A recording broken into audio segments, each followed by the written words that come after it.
do think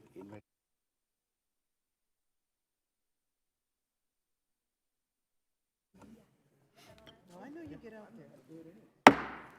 the committee will come to order, and good afternoon to everybody, or good morning, I should say.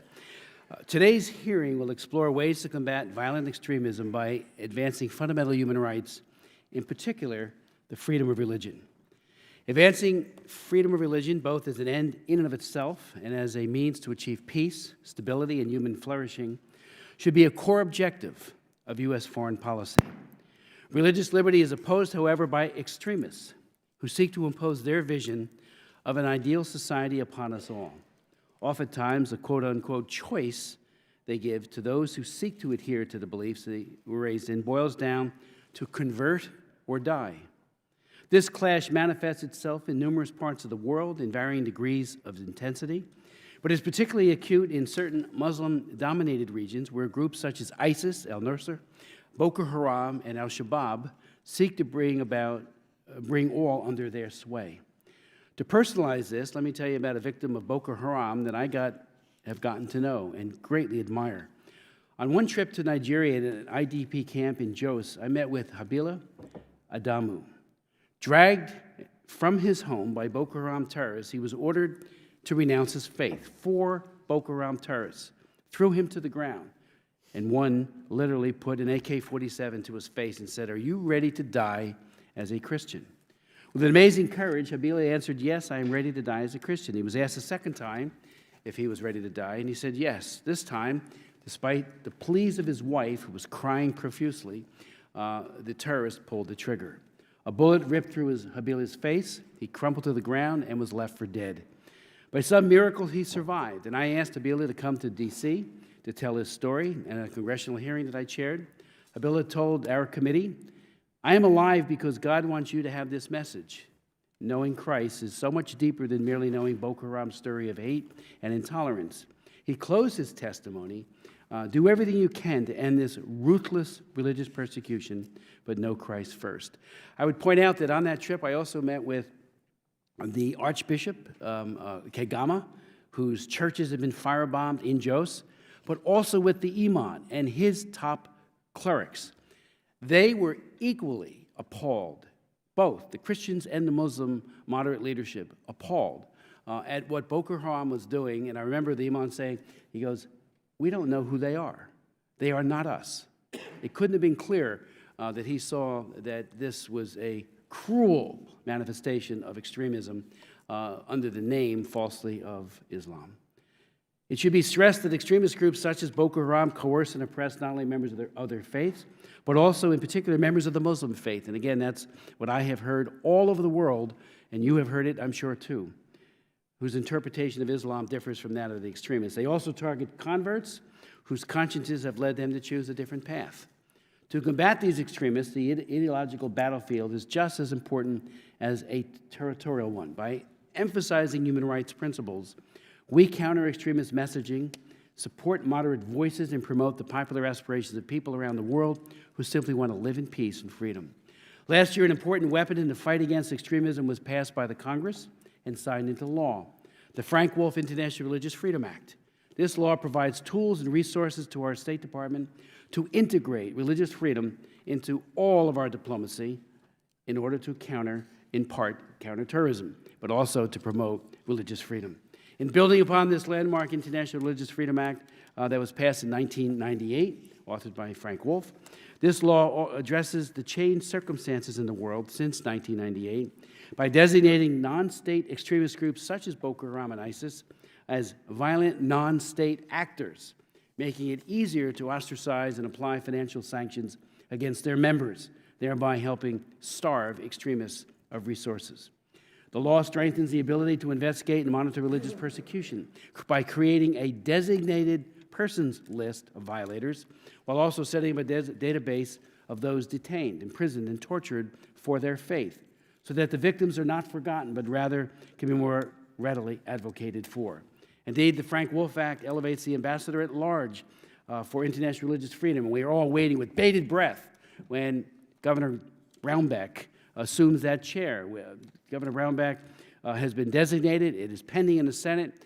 our hope is that the Senate will move quickly to put him into that important strategic position to begin doing what will be an extraordinarily good job. Finally, the Act requires our foreign service officers to undergo training in religious liberty so that they are able to integrate this important tool into their daily work. And that would also include our ambassadors and our top leadership in our embassies. Before we move on to my colleagues' remarks, I would like to thank especially Congressman Francis Rooney, the former United States ambassador to the Holy See, for suggesting that we have this hearing and for helping to make this a reality. He has been, he's written a tremendous book, and I recommend it to all of you, that you read it.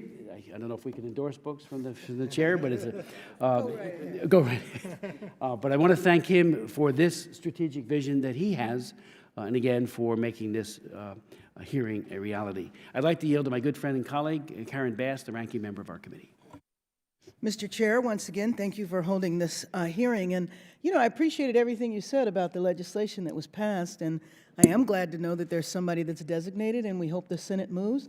But, all of us are concerned these days that the legislation be fully implemented. And so you mentioned foreign service officers and all of that, and I am deeply concerned at the departures that I hear of so many people leaving the State Department. And so I think we have to keep that in mind as well. We want the person designated, but we also want to be able to have foreign service officers so that they could actually implement this on the ground. So I want to thank the witnesses for being here today, and especially Mr. Hicks, who I know traveled from New York to testify before us. And Mr. Smith has already highlighted the importance of religious freedom when countering violent extremism, and we all know that the title of this hearing is Advancing Human Rights to Combat Extremism. And so with this in mind, I want to focus my comments on talking about the root causes and push for factors for why people might turn to or engage in violent extremism in the first place. So we know, of course, that some are driven by ideology, but overwhelmingly, as we look around the world, people without opportunities in formal legal economies, we know will resort to informal, illegal economies. We know that's even true here in the United States, but I have been really surprised, well, not really surprised, but to hear some young people, especially young people on the continent of Africa, who say that in order to eat, they realized that they needed to have a gun. So in other words, participating in extremism was also a way of providing for themselves and their family. I find that particularly tragic, and I also find that as we go about looking to address violent extremism, we have to think about what drives people to become extremists in the first place. So the Institute for Security Studies, which is a think tank based in South Africa, conducted a study in 2014 where they interviewed 88 people who joined Al-Shabaab, the terrorist group operating in Somalia and other parts of East Africa. When asked to indicate what finally pushed them to join Al-Shabaab, 40% of the interviewees referred to economic reasons specifically or in combination with other circumstances. The study also noted that education can counter at radicalization because better educated people tend to participate in more formal economic and political sectors. Lack of education, of course, also adversely affects employment opportunities. So poverty and unemployment have to be considered when we think about combating extremism. Push factors or enabling circumstances also include poor governance, lack of civil liberties, political exclusion, perceived mistreatment or discrimination that can include mass arrests, police or military crackdowns, ethnic profiling, or extrajudicial killings. The bottom line is, if people feel they are discriminated against and there aren't dispute resolution mechanisms available, they may resort to violence because they have no hope.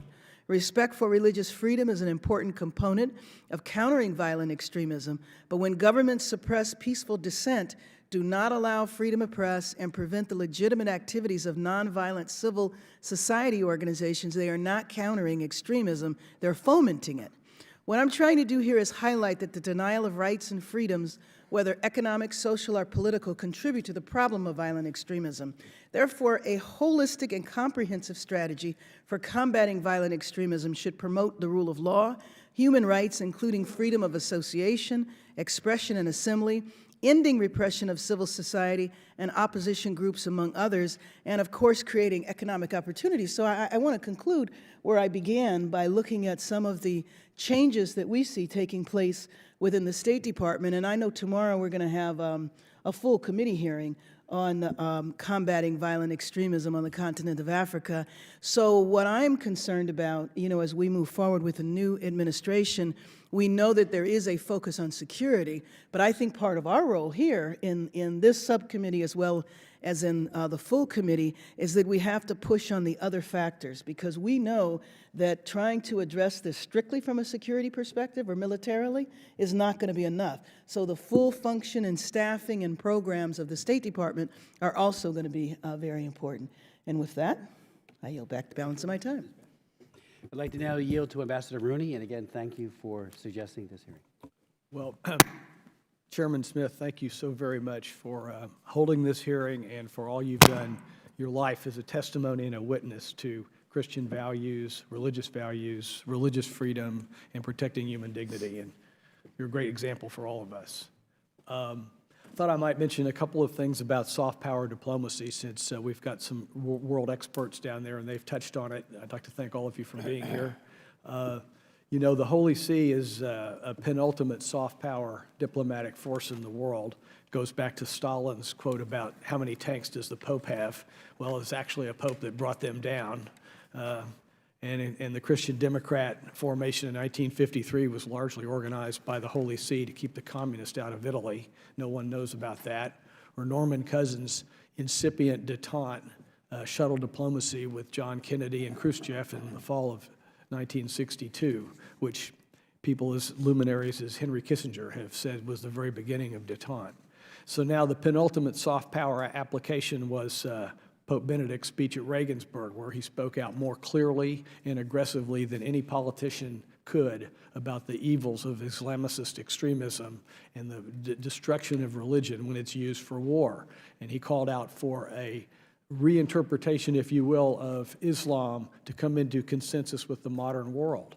And he made it clear that Muslim voices are really the most important ones in this debate, because we need them to help to bring their religion into the modern world and end the stimulus of radicalization.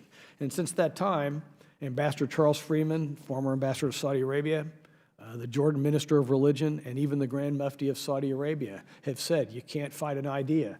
Just like what the Congresswoman said, we have to fight with soft power and ideological war. We've seen the impact of the radical Wahhabi madrasas in sub-Saharan Africa. Pope Benedict spoke with President Bush and Mrs. Bush and I about that back in 2005. And now we see some incipient indications of problems in Malaysia and Indonesia. So I think we have a very timely topic here, very important one, and I'd like to thank Congressman Smith again for bringing light to it, and thank Dr. Lanchowski and Tom and Saeed for participating. Thank you very much. Thank you, Mr. Ambassador. My good friend from New York, Mr. Swazi. Thank you, Mr. Chairman. I just want to thank you again for your good work and the ranking member's work on this committee and what you bring to light to the people of this country. And I want to thank our witnesses for being here today. And I'm just interested in listening what they have to say, and I'll maybe ask some questions later. Thank you. Distinguished gentleman from New York, Mr. Donovan. Thank you, Mr. Chairman. I'll yield my time so that we have more time for the witnesses to speak. Thank you, sir. Chairman Rohrabacher? Chairman Rohrabacher? I too will. Okay. And Mr. Garrett, gentleman from Virginia. Mr. Chairman, I'll yield my time and reserve for down the road. Thank you. Thank you. And I want to welcome our distinguished panel, beginning first, Dr. Thomas Farr, President of the Religious Freedom Institute, a nonprofit organization committed to achieving religious liberty for everyone.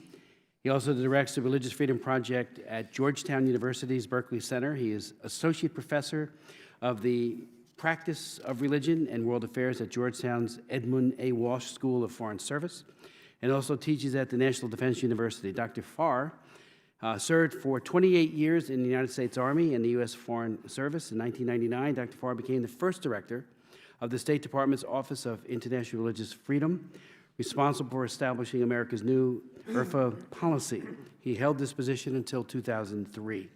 Dr. Farr currently trains American diplomats at the Foreign Service Institute and is also a consultant to the U.S. Catholic Bishops' Conference. This is not the first time Dr. Farr has testified before Congress, nor is it the first time he has testified before this committee. He is truly an expert, and he too has written a tremendous book that I would recommend to everyone as well on religious freedom. We'll then hear from Dr. John Lenskowski, is founder and president of the Institute of World Politics, an independent graduate school of national security and international affairs in Washington. From 1981 to 1983, Dr. Lenskowski served in the State Department in the Bureau of European Affairs and as special advisor to the Undersecretary for Political Affairs, Larry Eagleberger. From 83 to 87, he was director of the European and Soviet Affairs at the National Security Council. In that capacity, he served as principal Soviet Affairs advisor to President Ronald Reagan. He has been associated with several academic and research institutions in Washington, including Georgetown University, University of Maryland, the American Enterprise Institute, the Ethics and Public Policy Center, and the Council for Inter-American Security, and the International Freedom Foundation. Then we will hear from Dr. Saeed Seed, who is the National Director of the Islamic Society of North America, heading up its Office for Interfaith and Community Alliances in Washington, D.C. He served for 12 years, 94 to 2006, as Secretary General of the Indiana-based National Umbrella Organization, which has more than 300 affiliates all over the U.S. and Canada. Dr. Seed was born in Kashmir and migrated to the United States in the mid-1970s. From 1980 to 83, he served as president of the Muslim Students Association of the United States, USA, in Canada, and pioneered its transformation into a modern-day Islamic Society of North America. He has been actively involved in fostering understanding among world religions and has participated in interfaith dialogues from local to international levels in the United States and Canada. A frequent speaker at interfaith dialogues, he has served as a member of the Board of Trustees of the Council for Parliament of World Religions. In 2000, he was invited to dialogue in the Vatican by the late Pope John Paul II, and in 2008, led the American Muslim Leadership Delegation to meet with Pope Benedict in Washington. Then we'll hear from Neil Hicks from Human Rights First. He advises Human Rights First programs on a wide variety of international human rights issues and serves as a resource to the organization in identifying opportunities to advance human rights around the world. Mr. Hicks also writes and conducts advocacy on issues relating to human rights. Thank you. Sorry about that. Around the world. I had a late-night speech last night. He also writes and conducts advocacy on issues relating to human rights promotion in the Muslim world and on the impact of counterterrorism measures on human rights. Before joining Human Rights First, he worked as a researcher for the Middle East Department of Amnesty International in London, where he worked between 1985 and 1991. He has also served as Human Rights Project Officer for Birzeit University in the West Bank. He is author of many reports and scholarly articles, including The Public Disorder of Blasphemy Laws, A Comparative Perspective, and we welcome him to the subcommittee as well. Dr. Farr, please proceed. Chairman Smith, Ranking Member Bass, Ambassador Rooney, and members of the subcommittee, thank you for holding this important hearing. My message today has three parts. First, U.S. religious freedom diplomacy can improve our nation's ability to combat Islamist terrorism. More religious freedom abroad can help prevent the spread of terrorism around the world and protect Americans here at home. Second, our religious freedom diplomacy can protect other fundamental U.S. interests by enhancing political, economic, and strategic stability. Third, a religious freedom diplomacy that employs evidence-based self-interest arguments can reduce religious persecution more effectively than do our current diplomatic methods. Unfortunately, the President's nominee to head U.S. religious freedom policy is not yet at work. I urge the Senate to confirm Governor Sam Brown back immediately. We need him on the job.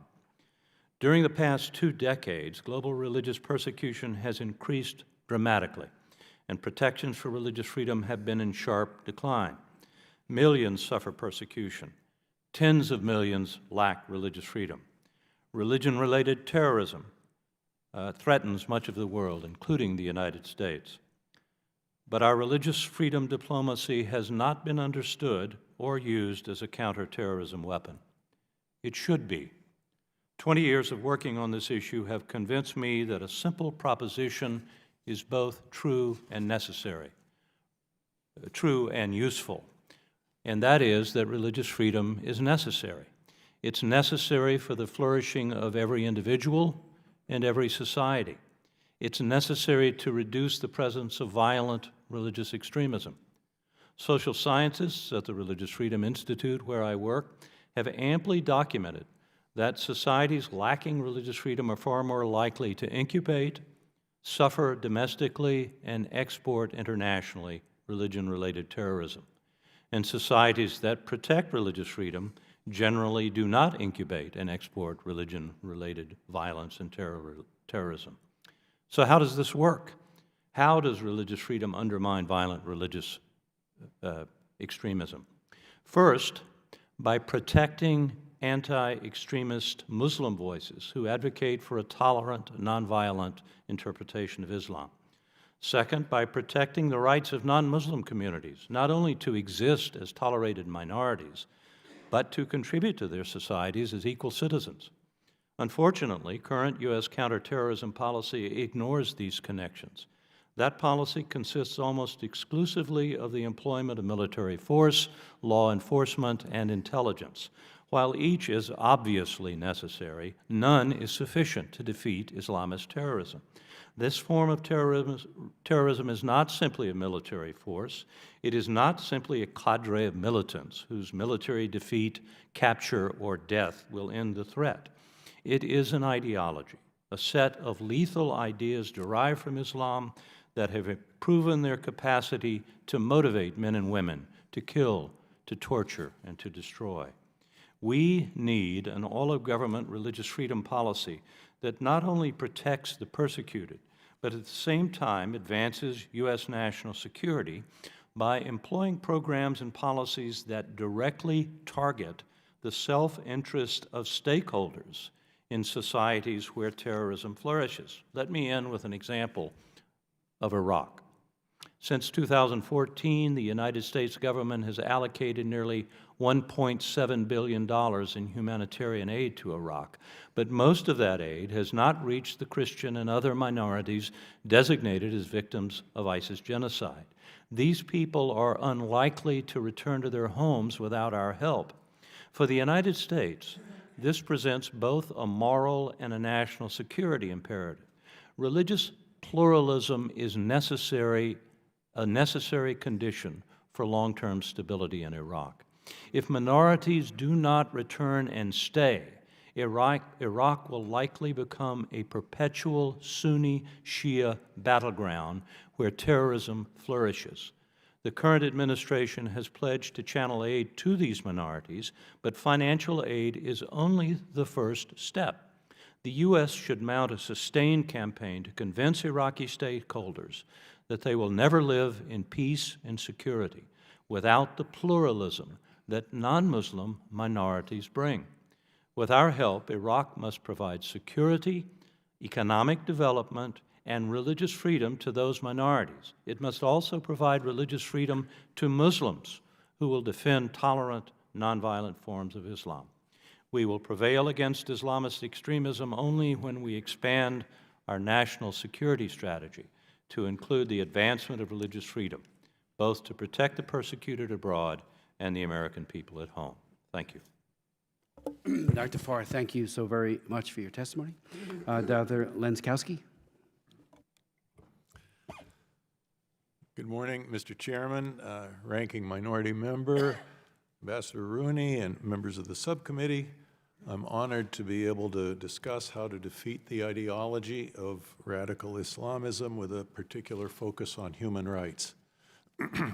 The U.S. has spent trillions fighting Islamist terrorism as if it is a military problem, as Dr. Farr has just said, with little reference to what inspires it in the first place. I have a metaphor for this. Our wars are akin to trying to eradicate mosquitoes in your backyard by inviting all your friends over for a garden party, arming them with shotguns, and shooting mosquitoes all afternoon. You will get a few. The problem is that the garden has a puddle where the recruitment of new mosquitoes is going on, and we're doing very little about it. This is a problem of politics, propaganda, ideology, culture, economic opportunity, and extremist politicized religious doctrines. To solve this problem necessitates fighting a war of ideas, and the problem is that we have virtually no ideological warriors in this war. We have a Cold War precedent where we worked to undermine the Marxist-Leninist core of the Soviet system. Among other things, this war required anathematizing communist human rights violations and offering the peoples of the Soviet Empire a positive alternative: human rights, freedom, democracy, and hope for a better life. These efforts centered around giving people the courage to demand political change and respect their human rights, and the respect of their human rights. Today, we must also use similar means to target the ideological core of radical Islamism. This ideology differs from politically moderate Islam insofar as it seeks to turbocharge the Islamization process by conducting jihad of the sword and resettlement jihad, the migration to non-Muslim lands, establishing separatist enclaves that run according to Sharia, and culminating in political demographic conquest. This ideology, which incorporates Marxist-Leninist strategy, has been key to the recruitment of new jihadists, both terrorists and resettlement jihadists. It depends on generating hatred against the infidel, principally through a moral attack against colonialism, Zionism, U.S. hegemony, and the West's moral degradation. Defeating it requires an ideological counterattack based on superior moral precepts. Such an effort has two components, both of which focus on human rights. The first involves telling the truth about radical Islamism. This means ending self-censorship about jihadism and conducting an information campaign exposing jihadist ideology, the weaponization of religious doctrines, the denial of human rights under Sharia, and the crimes and human rights violations of Islamist regimes. The second component involves offering a positive alternative, including the promotion of human rights. First, it is necessary to promote the dignity of the human person as the creation of God.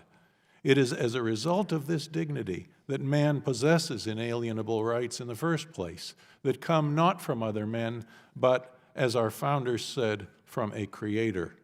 Perhaps the most effective human rights campaign today in this ideological war has been conducted by a private nonprofit group called Good of All and its academic centers on 3 continents. They promote the Universal Declaration of Human Rights as an idea virus to prevent the radicalization of digital natives, the younger generation who have grown up with social media.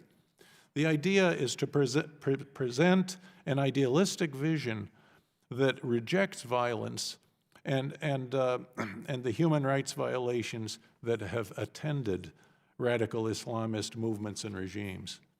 Central to this effort is the appeal to Muslim women whose rights are systematically violated wherever radical Islamism prevails. Many of these women have participated in the organization's campaign to produce YouTube videos that have exposed the dark side of Sharia, the stoning of women, acid attacks, honor killings, and wife beating. There are also efforts within the Islamic world to fight radical jihadism. In Indonesia, there's a long history of challenging the radical secular political goals of jihadism by offering a vision of Islam that is pluralist and tolerant.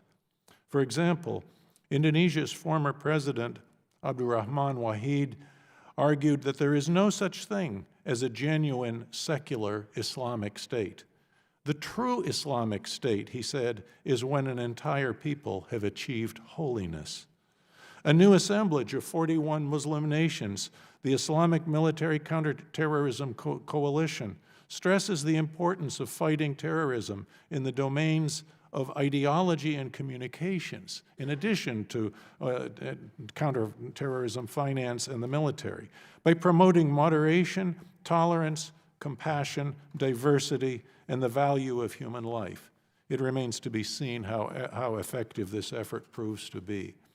The U.S. government is intellectually, culturally, and organizationally unprepared to combat both elements of the radical jihadist threat and to fight a true war of ideas.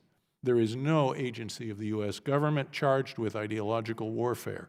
What must be done is to create a new U.S. public diplomacy agency that will become a force in U.S. foreign policy that will concentrate on relations with and influence over people and not just governments. A renewed concentration on public diplomacy and strategic influence will go a long way toward giving America a capability to secure our country while minimizing the need to use force to do so. Thank you. Doctor, thank you very much for those very thoughtful remarks. Dr. Seat? Thank you. Distinguished leaders, greetings of peace, and in Arabic, Assalamu alaikum. Thank you for inviting me to this hearing, a valuable opportunity to present my understanding, experience, and vision about the role of Islam in promoting peaceful societies and our ability to counter the violent extremism not only in Muslim societies, among Muslims, but for people of all faiths and no faith. The past October marked the 19th anniversary of the landmark International Religious Freedom Act of 1998, which upholds religious freedom as a core American value and a universal human right. The law calls for the U.S. government to stand for liberty and with the persecuted, to use and implement appropriate tools in the United States foreign policy apparatus to promote respect for religious freedom by all governments and all peoples.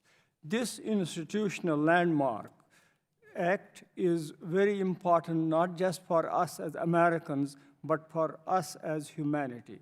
Nearly 2 decades after the law's passage, freedom of religion or belief is unfortunately an unrealized ideal in too many parts of the world. The essence of Islam can be summarized as those who protect and promote religious freedom. I will elaborate this further in my speech as I give you a brief background of myself and of the American Muslims. Muslim community is as diverse as America itself, as humanity itself. We have members from all colors and ethnicities, from all schools of thought.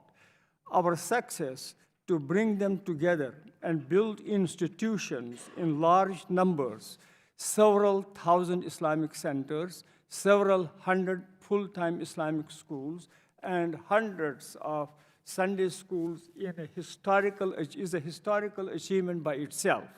The evolution of this community over half a century has strengthened my vision and of my colleagues in democratic and pluralist institutions as most congenial for Islam as a faith and for Muslims believing in a peaceful message of Islam. The vision of Islam was developed from the historical vision of the Prophet of Islam when he migrated from his hometown, Mecca, to Medina, where he recognized and respected the diversity of population in terms of their faiths and tribes. In his hometown, he was dealing with one tribe, the Quraysh, his own kith and kin, who persecuted him and his followers and did not allow him to teach and preach his religion. In contrast, he chose to move to a city where he invited representatives of different tribes, Aus, Khazraj, immigrants from Mecca, and several different Jewish tribes, and jointly with all of them drafted a constitution of Medina state where all the participating entities were given freedom in practice to practice their religion and collectively be responsible for the welfare, safety, security of the new state. The Medina Constitution has served as a reminder for us as a forerunner of the United States Constitution, giving us individual rights and freedom of religion. While developing our Muslim community, we had to educate our members that the only way we could develop our congregations and communities was to incorporate our organizations and adopt constitutions. This helped our members to become religiously conscious of the rights and duties, rules and regulations that govern our Islamic centers, our umbrella organization with which these centers were affiliated. This provided a rich experience in mutual respect, power sharing, membership of men and women in administering our institutions. Eventually, we have by now Muslim women not only serving on the boards of Islamic organizations, but heading national institutions. The Medina model of the Prophet, after his passing away, and after the 4 successors became irrelevant because the dynastic rule of monarchy for all the subsequent centuries. Today, Muslim countries that are independent and are members of OIC, because they are Muslim majority countries, are ruled by either monarchs or dictators. American Muslim community is the only Muslim community in the world that has lived in a democracy with a constitutional commitment to freedom of religion, highlighting the essence of Islam and promotion of human rights. There have been times when hatred against Islam has resulted in dangerous acts of violence and intolerance. But it is in those times, those moments of challenge, we have experienced the highest level of support from other faith groups denouncing hate against Muslims in the name of religion. When the pastor in Florida threatened to burn the Quran as a means of intensifying hate against Muslims and Islam, the major religious organizations in America, National Council of Churches, Catholic Conference of Bishops, Union of Reformed Judaism, American Baptist Church, and others came forward to denounce the pastor's hateful rhetoric and express their support to me, representing the largest and the oldest Islamic organization.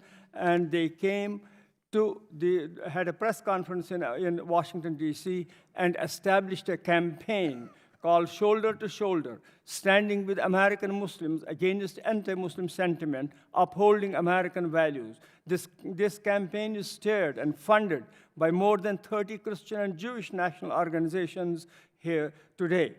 The Quranic verse, "There is no compulsion in religion," has been our guiding light. We have people coming into Islam and going out of Islam.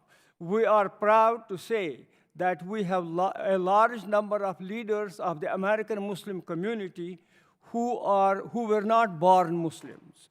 We are aware of Muslims who have of their free will chosen to give up their religion. We find nothing in the Quran or in the example of the Prophet that would have commanded us not to allow such a free will to be treated with respect to the choice of religion or no religion. It has been painful at times for us to see some hate mongers producing cartoons and false allegations against our Prophet. While it is our duty to promote a better understanding about our Prophet's life and contribution, we cannot fight hate with hate. Again, we find in the life of the Prophet instances where he was directly insulted, but he prayed for the misguided for peace and guidance. However, we should not allow extremists to take action in the name of Islam as a means of retaliation.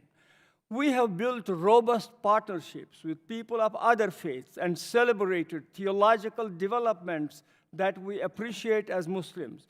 The Nostra Aetate from the Second Vatican opened the doors of Catholics to remove the stigma against Jews as the ones responsible for the crucifixion and welcoming Abrahamic roots of Judaism and Islam. We celebrated the 50th anniversary of Nostra Aetate in 2015 with U.S. Conference of Catholic Bishops as a welcome reform within Christianity. We celebrated this year the 500th anniversary of Martin Luther's desire to understand Islam and engage with it, and his commissioning the translation of the Quran for the first time in Christian history. We have worked with various denominations of Judaism to have a better understanding between Jewish and Muslim communities under our joint project called Children of Abraham. These achievements in the understanding of our faith in a plural society have tremendous implications for the Muslim world. The books, the electronic materials are of utmost importance for giving hope and confidence to our new generations around the globe. Our American Constitution provides us the opportunity for life, liberty, and pursuit of happiness, the three key elements of human rights. American Muslims have thrived due to the liberties that every American citizen in this great country can enjoy. Now it is time when we need to work together as Americans. The best of America is represented as love thy neighbor and as neighbors. I am always heartened to see organizations like Islamic Relief working directly with government and interfaith organizations alike to solve problems and bring relief. The work of LDS charities, United Methodist Church, Catholic Relief Services, and many more in partnership with Islamic Relief USA rebuild our nation's communities and give hope to them. When we work together across all faiths, America is stronger. Organizations like Guidance Residential, which provides American Muslims the opportunity to be compliant with their Sharia requirement that to buy their homes without interest. And it's amazing that 97% of the people who are benefiting from this, from the guidance residential, are not Muslims. American Muslims flourish when America flourishes, and America excels when all of its citizens excel. For us to make America great, we have to reach out to all Americans of all faiths, all ethnicities, all backgrounds with respect and dignity, opening up opportunities and prosperity for all. Thank you for your time and this opportunity to be here with you today. Dr. Seed, thank you very much for your testimony and leadership. I'd like to now yield the floor to Mr. Hicks. Thank you, Mr. Chairman. Chairman Smith, Ranking Member Bass, and other members of the subcommittee, thank you for convening this hearing to call attention to what we at Human Rights First view as the imperative need to include human rights promotion as an indispensable element of effective policy aimed at countering and preventing violent extremism. Counterterrorism measures that are not rooted in respect for human rights risk being counterproductive. The recent histories of numerous countries, Egypt being one important example, point to the dangers inherent in counterterrorism responses that are overly focused on military force, repression, and denial of human rights. These approaches fuel grievances, which create escalating cycles of violence between state security forces and violent extremists that become hard to contain. Human Rights First is concerned that the Trump administration has exhibited a marked preference for close cooperation with authoritarian leaders in the struggle against terrorism and violent extremism, instead of emphasizing the need for US partners to end violations and extend human rights protections as an integral part of shared efforts to prevent extremism and combat terrorism. The clearest example of this approach may be seen in President Trump's speech at the Arab Islamic American Summit in Riyadh on May the 21st of this year. Trump spoke of a new chapter and of new approaches, but there is nothing new about a US approach to the Middle East rooted in alliances with authoritarian governments. By aligning the United States uncritically with a Saudi-led authoritarian regional order, President Trump may hope that he is turning the clock back to a more stable time.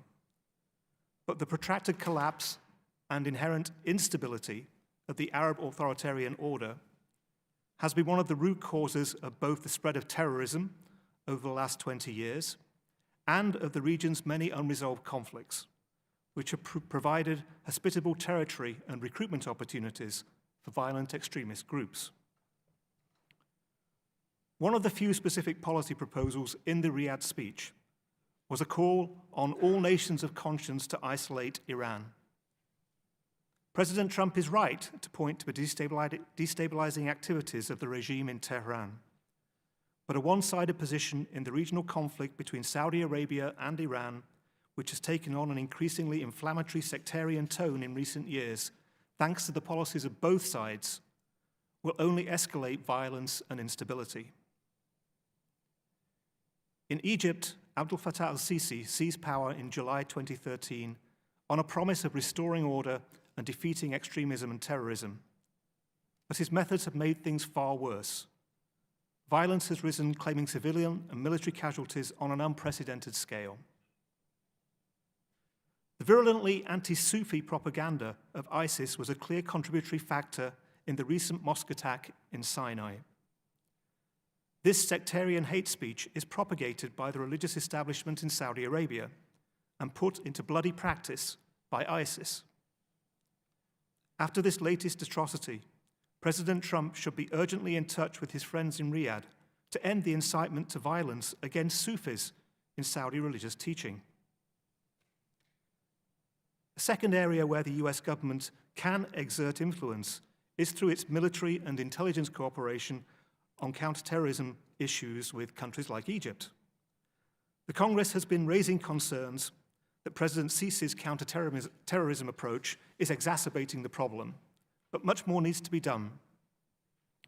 The Senate version of the 2018 Appropriations Bill includes some strong and specific language imposing human rights conditions on military assistance, but specifically exempts funds appropriated for counterterrorism from these conditions.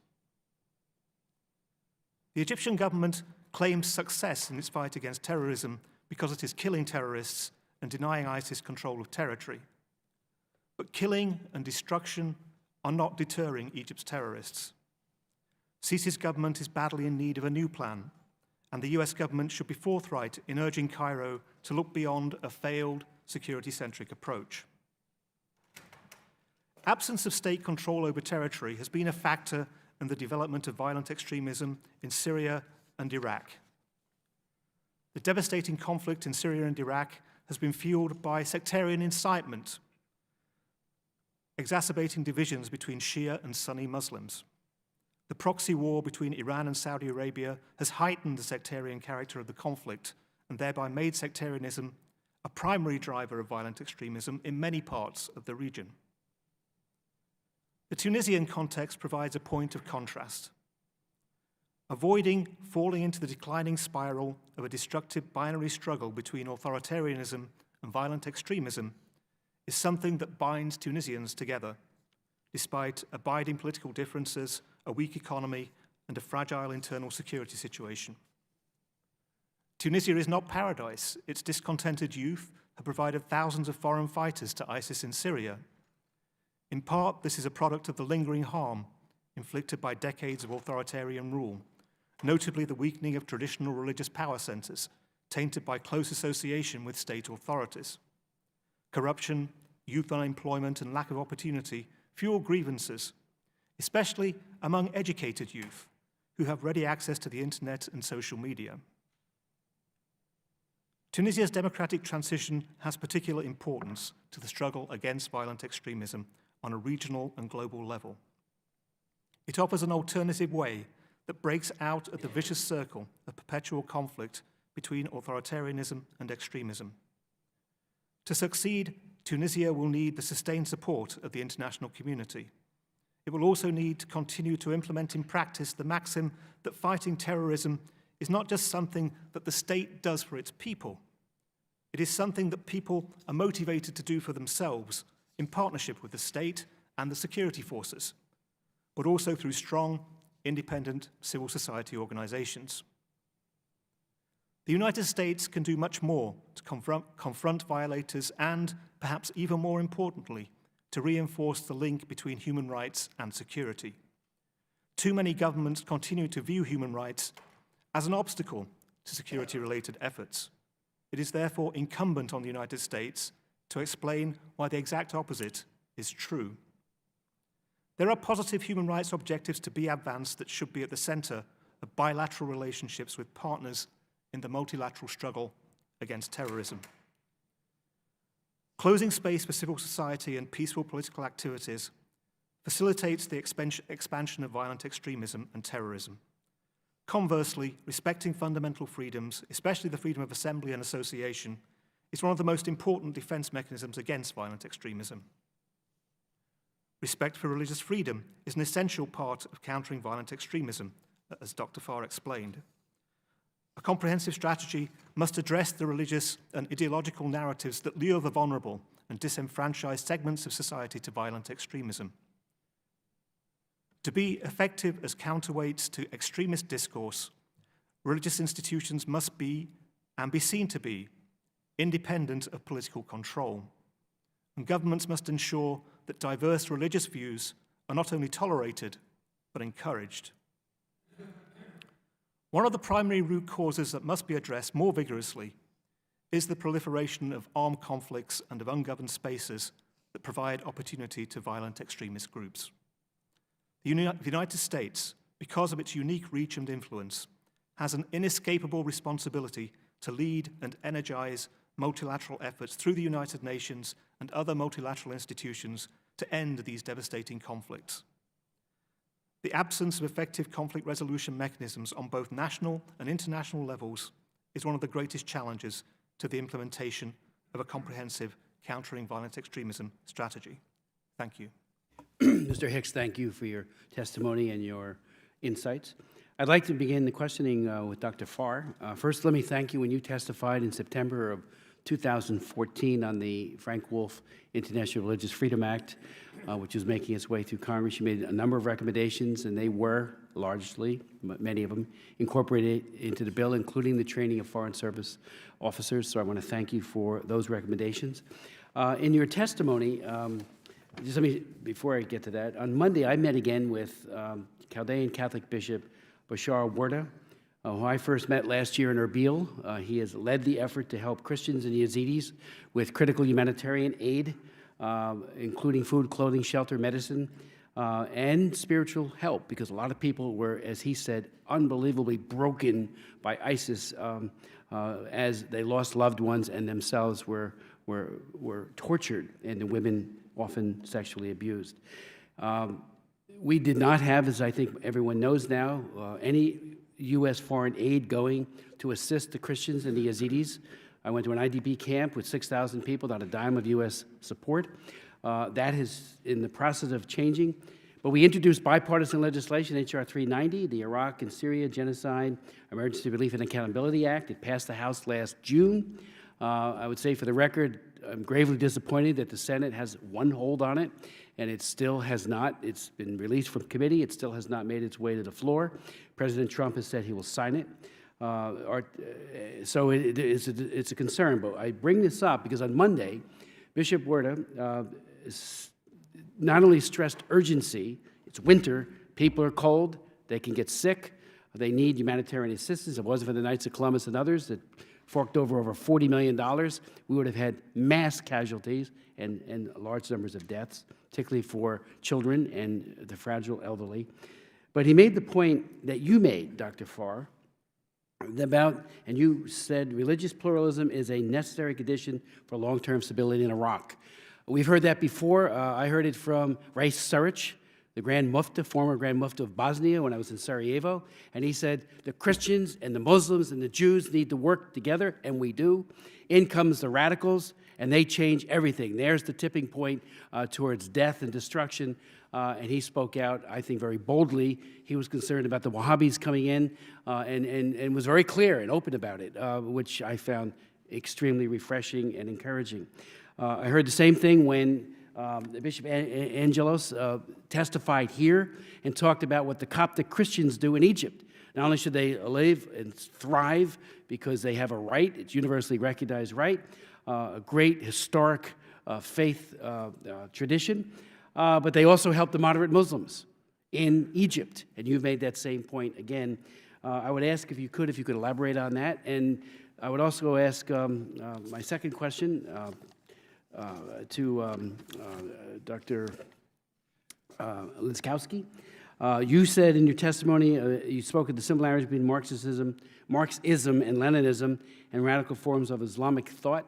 I'm a great fan, and I've read all the books by Solzhenitsyn. I remember he talked about Marxist-Leninism being militant atheism. It's a hatred of God, certainly as we see God. And Solzhenitsyn made that famous statement when he said, why did it all happen? All the massive killings, the attacks on Jews and everyone else, Christians, the Orthodox Church. And he says, because we have forgotten God. And you've made the connection between these extremists. If you could elaborate on that, I think that would be very helpful for the committee. And finally, Dr. Said, you talked about no compulsion in religion. And, you know, such wonderful words. There should be no right to believe or not to believe. When we did the Frank Wolf bill, the opening part of that was that it's a right. You can believe or not believe. It's up to you.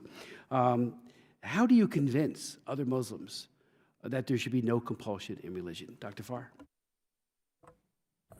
Thank you, Mr. Smith. Just to restate briefly the question, and that is the question of pluralism as stabilizing. If history teaches us anything on this issue, it is that when any government or any state is completely dominated by one religion, and of course the history of Christianity and Catholicism helps us make this point, when the church and the state are in cahoots in such a way that minorities are excluded, bad things happen to everybody, not just the minorities, but the state and the majority religion. It's there. Our founders understood it. This ought not to be rocket science for us today. And yet, we do not approach, we being the United States government, do not approach this problem of Islamist extremism with this very simple, powerful historical premise in mind that we ourselves as Americans it ought to be part of our DNA, that if we simply treat this as a humanitarian matter and spend money to return people to their homes, but we don't provide them the opportunity to be integrated into these societies as minorities with equal rights, then we will not have served anybody. So this is why I put the emphasis on going to the stakeholders in Iraq in the example I gave, the Muslim stakeholders, to make a self-interest argument to them. It's not self-evident to them. They have not learned the lesson of Western history, if you will. But this isn't about criticizing Islam or anybody else. It's about making a very practical point. You will never live in peace and security if you don't get this issue of pluralism right, and we can help.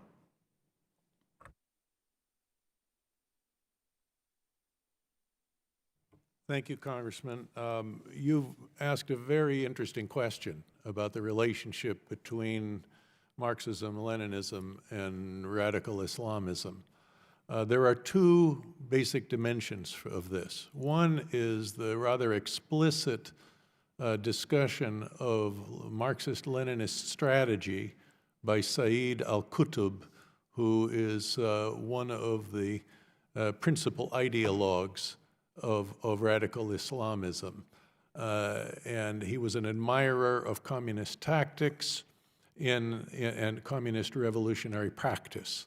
So that really that's one dimension of the radical Islamist agenda, which has very much to do with the exercise and manipulation of power. Perhaps the more interesting question has very much to do with theological and philosophical matters. As you said, Alexander Solzhenitsyn said that the problem is the rejection of God, both by communism and by secular elites in the West who have forgotten the fundamental foundations that ultimately are the origins of our entire Western concepts of human rights.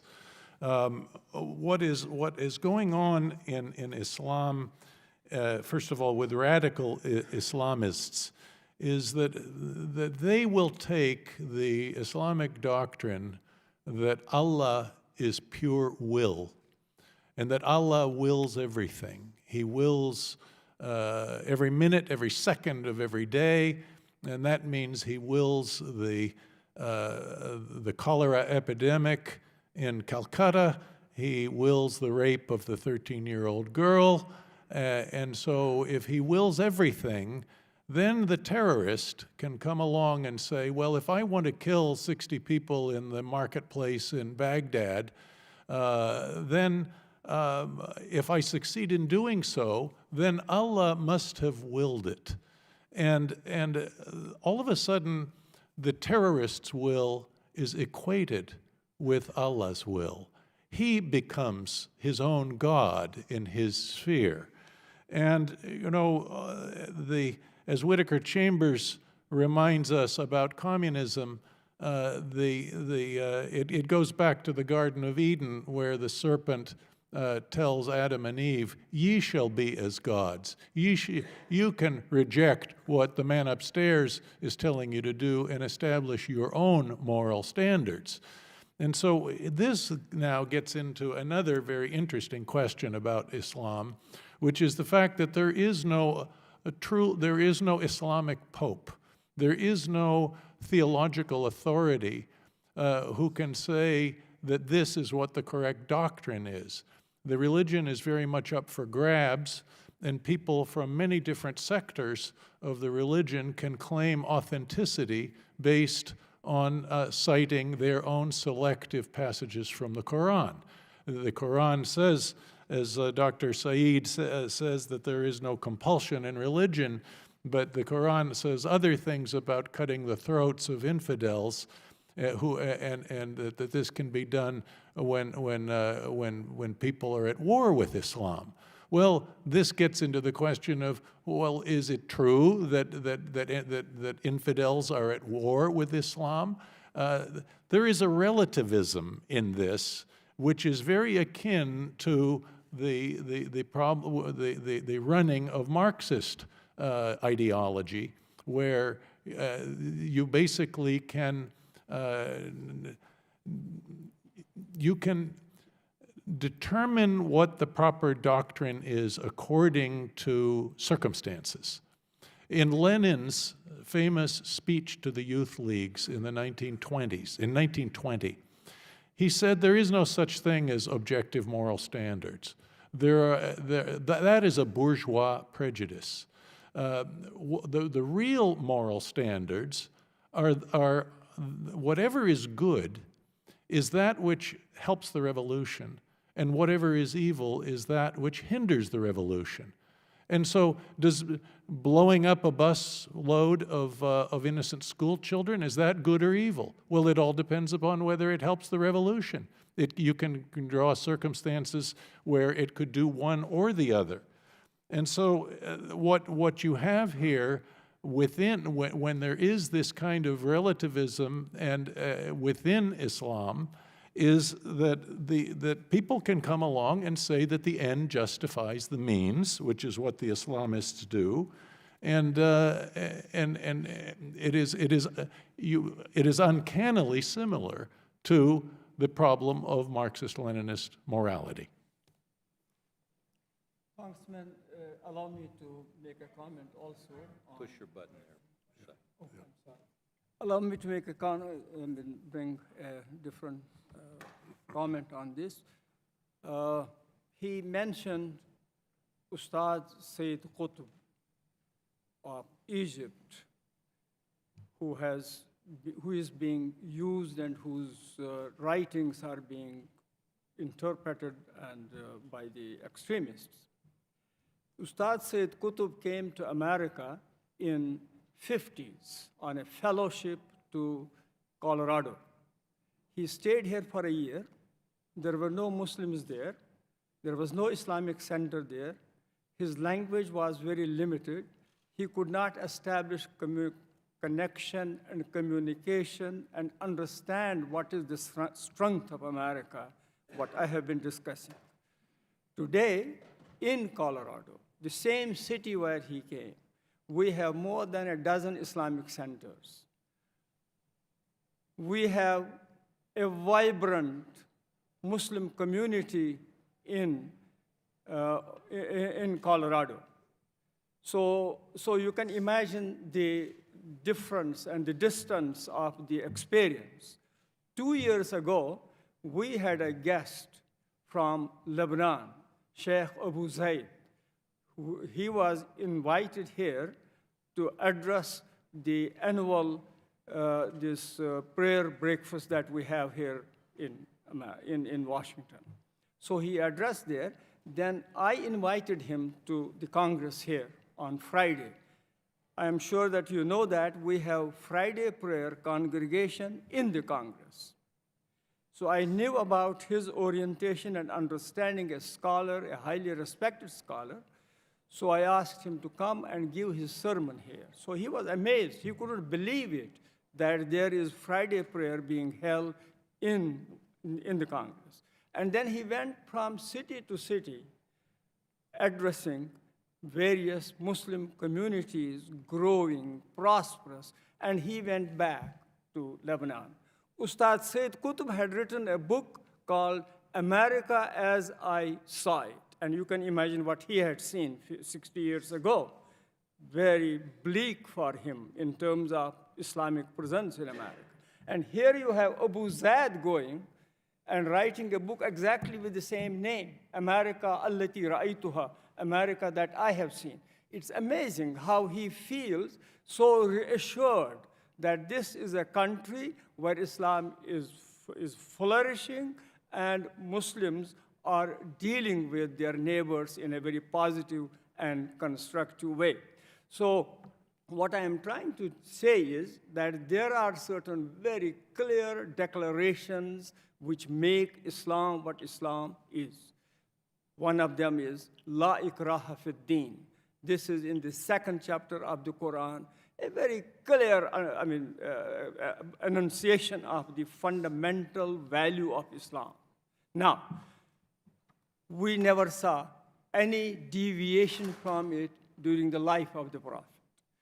Rather, he benefited, he actually utilized his relationship with other faiths. When his people were being persecuted in Mecca, he told them the only people who can understand what I am trying to do here to bring Islam, faith in one God and relationship with Jesus and Moses and so on, the only people who can help you from getting some help out of this torture and so on is a Christian country in our neighborhood, that is in Ethiopia at that time. And actually, a delegation of his followers, these Muslims, he went there, and the king there, he gave them asylum. This was the relationship between Islam and Christianity. But you are aware that during the medieval times, the relationship was changed into a confrontational relationship. We had a crusades for several hundred years. So therefore, perceptions were changed. So that's why during that period, if somebody abandoned Islam and joined something else, it was not just a change of hearts. It was not just change of faith. It was changing alliance, becoming your enemy, and therefore it would not be tolerated. So the same verse was not in operation because it did not say la ikraha fid din, din is religion. So they were thinking that it is actually a political affiliation. So the result is in every Muslim country, it is part of our legal system there that a change of religion cannot be tolerated. But for the first time during the last 50 years in this country, We have created these communities and neighborhoods. We have experienced how it is critical for us to benefit from the freedom of religion. And we have not seen anywhere in the scripture against that. I have been giving this example. How do we teach Muslims? It's very straightforward, that help them to understand the context and the Quranic, unqualified Quranic statement. So I wanted to give one example if you think time will allow. No, it doesn't. Briefly, I do have a meeting with Mitch McConnell that I've been trying for a month to get on H.R. 390, which is the bill that we're trying to get out of the Senate. But we will then yield to Ms. Bass, and Dan Donovan will take over in the chair. Okay. Thank you, Mr. Chair, and good luck over there in the Senate. I wanted to ask a couple of points of clarification. Dr. Farr, when you were talking about religious freedom, and I agree with you, of course we need to have religious freedom, but I think about in some of the places where, that we've been talking about today, we can have all the religious freedom in the world, but if people don't have food, if people don't have a way to survive, then they are going to go with whatever group, organization, religion is going to provide them a way to survive. And I think about religious pluralism, and I also think, we're talking about Islam, but, you can have the same tendencies on the other side, too. So, the idea that there might be some people that believe that Muslims shouldn't be allowed in Congress, or that you should not take the oath of office with the Quran, and there have been sentiments like that here. And so I just wanted to know if you would speak to that for a few minutes, and then I also wanted to talk about a few other things. Well, thank you, Ms. Bass. I agree with you in your earlier comments, and you're referring back to them about the holistic approach. I think it's important that you have all of these considerations in a U.S. policy trying to undermine extremism. But it's my view that religious freedom has been the missing part of that policy, which has been the burden of what I've been trying to say. We've been pouring money into many societies for many years with the intent of helping economic development, with the intent of helping civil society. All of these things I support. I think they're good. But religious freedom as an aspect of this, I think, has been missing. With respect to our need to, if I can rephrase slightly what you said, in our own country to model religious freedom, I couldn't agree more. It's very important that, as we have done historically, never perfectly, but we have all agreed to the aspiration given to us by our founders in the First Amendment that everyone in America has religious freedom. Everyone has a voice. And I think that this is under siege, personally, from both sides of the aisle. I think we have a big problem in our country about religious freedom. As I say in my testimony, it's very difficult to sell a product in which you no longer believe or which you're confused about. So I think I'm agreeing with you, Ms. Bass. I think this is very, very important that we talk about all of these things, them and us. Exactly, and I worry about the individual in the Senate that we might confirm and then not give him the tools to actually, do his job. And I also worry about the vilification of Islam, that, we collapse sometimes the distortion of Islam that has taken place with the religion itself. And so some of your comments about, and I'm sorry, I don't want to mispronounce your name, about Marxism, Leninism, and ideology and all, I wanted you to expand on a little bit, because you're making a comparison, I believe, and please correct me if I'm wrong, between Marxism, Leninism, and radical Islam. And Marxism, Leninism, in terms of how you organize a society, the economic foundations of Marxism, Leninism, I just don't understand that comparison at all. The point that I was making has not so much to do with economic matters at all. Marxism, Leninism is a theory of knowledge, it's a theory of history, it's a theory of economy. It's Right. You're talking about dialectical society, historical materialism? and all of that stuff. It's many, many things.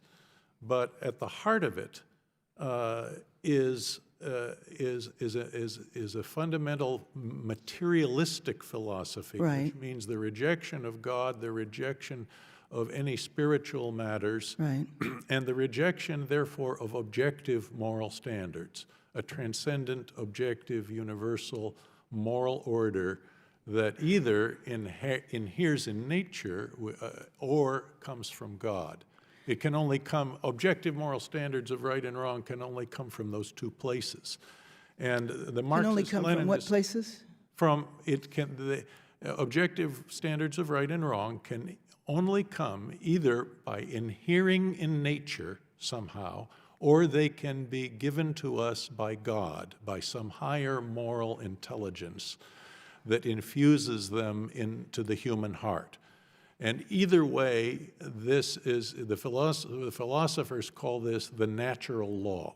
The law, C.S. Lewis called it the law of decent behavior. So if one, under Marxism-Leninism, does not subscribe to God, how does that relate to Islam? It relates to Islam because, That does believe in God. Because you can, because first of all, under Marxism-Leninism, people choose what is right and wrong according to circumstances. If, for example, in my little example of blowing up that school bus of children, if you blow it up and the result is that the people of the society react with a sort of a police state reaction, huge new security measures. Well, all kinds of people could become alienated from a police state environment, and they will develop a revolutionary consciousness against the state. And this will be good for the Marxist revolution. We So that's fight one- wars. so We that- fight wars Sure, well, but that's to get one rid example. of an ideology. That's one example. But alternatively, the blowing up that school bus may awaken the sleeping giant of a complacent society to be more vigilant and against revolutionary forces that blew up that bus. And so, people do terrorist acts as the propaganda of the deed. Right. It's to promote their political agenda.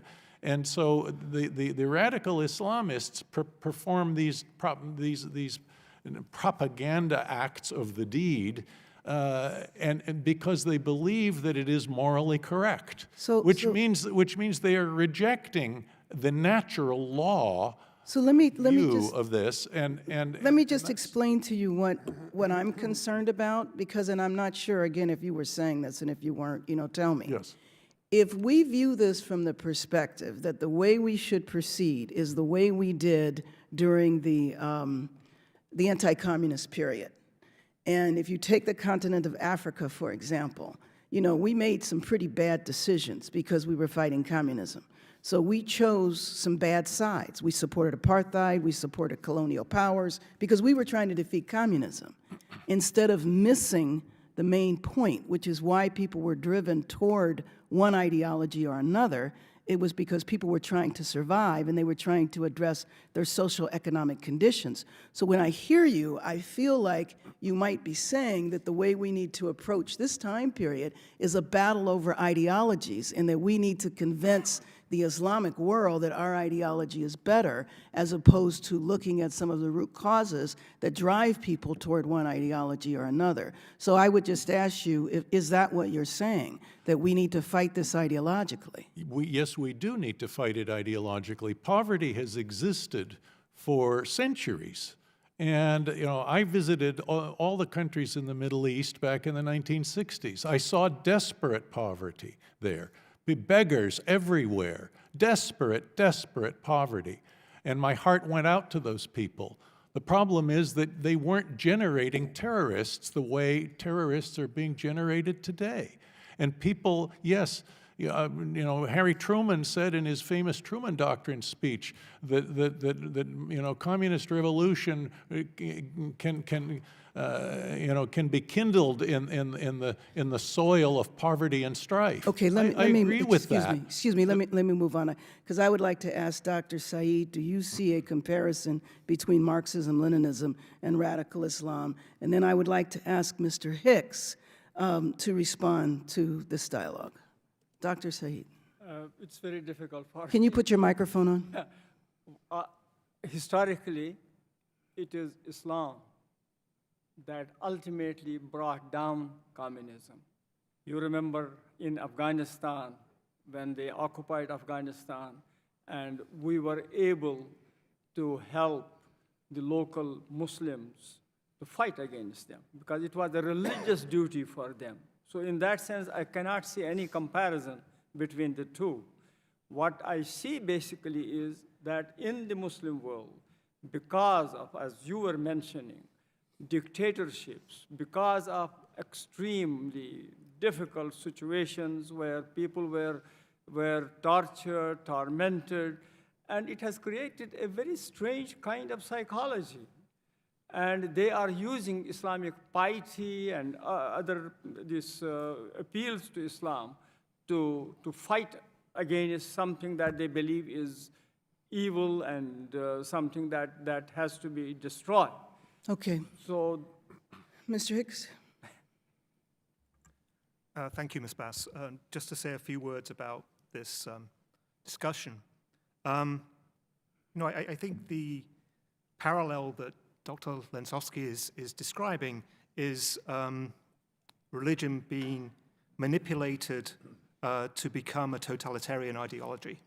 And in that happening, there is obviously some similarity with totalitarian Marxism. What I don't see, and where I think I differ with Dr. Lensowski, I don't see that this is particular to Islam. I think in the past we have seen other religions being manipulated and used in similar ways, and having totalitarian ideologies. Arguably, we're seeing now in Myanmar, Buddhism being used as a totalitarian ideology to commit to ethnic cleansing and genocide against Muslim inhabitants of Myanmar. So yes, religions are susceptible to this kind of totalitarian interpretation, but it's not uniquely Muslim. If I can just say a few words about how I think my testimony differs a bit from some of the testimonies we've heard today. I was trying to focus on what I see as being the push factors for violent extremism, and they include factors like authoritarianism, sectarianism, conflict, and ungoverned space. And unfortunately, I see all of these problems not being remedied by current US policy and in fact being exacerbated in certain cases. And there are certain remedies which I briefly mentioned in my remarks and which I go into in more depth in my longer testimony, which include promoting religious freedom. So I completely agree with Dr. Farr, but also promoting other types of human rights and basic freedoms. Thank you. And before I turn it over to you, Mr. Chair, let me just wrap up by saying that I just believe that we need to have a comprehensive approach. I mean, I support religious freedom. I know it's ideology. I know we shouldn't vilify Islam. And I know we need to look at the human rights issues. But I do think it's really important for us to learn from history and to go back and to look at some of those past periods, which is why I was taking issue with it just being, an ideological fight. We need all of the above. Thank you, Mr. Chair. Thank you, Ranking. I just wanted to say, lest you misunderstand, I focused on the ideological issue because it has been the one hugely neglected part of all of this. I totally support the comprehensive approach that you're talking about. Thank you. Thank you, Ranking Member. Before we continue, I'd like to enter into the record a statement by Kumar Al-Huda, Director of Security and Violent Extremism at the Center of Global Policy. Hearing no objections, so ordered. At least two of our witnesses have a hard stop at 12 o'clock, so I'd ask the members if they could keep their questions shorter than they've been, just so that everybody gets a chance. Chair now recognizes Ambassador Rooney. Thank you, Mr. Chairman. First, all the talk about faith and the role of faith in God in human behavior and the dialectical materialism of the Soviet Marxist-Leninist ideology that tried to expunge it reminds me of Pope Benedict's famous quote that the notion that there is a God gives rise to the concept of human rights and of individuals taking responsibility for their own behavior, which was kind of paraphrasing St. Augustine. And I think that thread runs through a lot of this, is having individuals take responsibility for their behavior because they truly believe in the dignity of each human being. With that said, there's a question here going back to the Marrakesh Declaration and the protection of religious minorities. And I'd like to get your all's opinion of how the declaration can really be meaningful in the context of the existence of blasphemy laws and Sharia law applied in a civil context. Dr. Saeed introduced me the great line one time of, "We need a Nostra Aetate from Islam." And so I think that we have lofty goals, but how do we square those with what's really going on in the world right now? Should I speak? Whichever one. Each one of you have touched on the Marrakesh Declaration and Sharia law and blasphemy laws. We believe Marrakesh Declaration was a result of our efforts here. We were able to convince them that in the light of the Medina, this covenant, we need to do something on the same lines on an international level. Because the issue was how Muslims are committed through Islam to make sure that the minorities living in Muslim majority countries are a trust from God, and they have to be given full freedom in their religion, safety, and security. But the new approach that we had developed as American Muslims is this reconnecting with the Medina Declaration, with the Medina state. So living in a pluralist society. So that gave it some new sense of direction, and the participants were very excited about that. That's why I believe that we have collectively a responsibility to watch and see that Marrakesh Declaration is being implemented and followed up. So would the declaration call for the elimination of blasphemy laws and Sharia law applied in a civil context? It sets a stage for that. Because I was giving the examples here how, as American Muslims living